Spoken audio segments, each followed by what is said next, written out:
the following messages for the following counties in North Carolina, Bladen, and Columbus.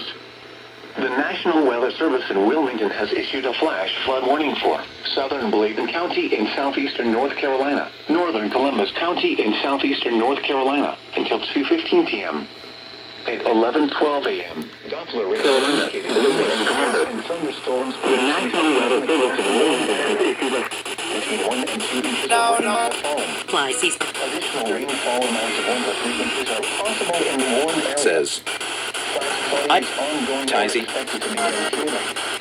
As North Carolina flooding and thunderstorms, the National Weather Service in Wilmington has issued a flash flood warning for flash flooding with small creeks and streams in North Carolina areas, northern Columbus County, and southern Texas, as well as other poor drainage and low-lying areas. At 11:12 a.m., Doppler radar indicated flash power in Whitesville, Kimberly, Leeward indicated Sandyfield, Colesboro, Emerson, Elkhorn, Council, Southeastern Community College, Carvers, Kelly, Evergreen, Lincoln, East Arcadia, and Cerro Gordo.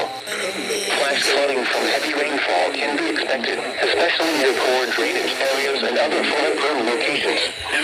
Those who need to or watch for close control against car vehicles. If flooding is observed, don't turn around, don't drown.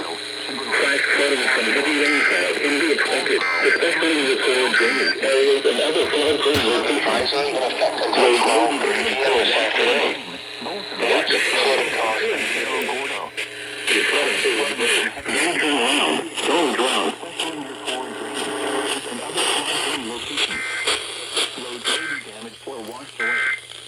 Most of flood deaths occur in vehicles. If flooding is observed, in a way that don't drown.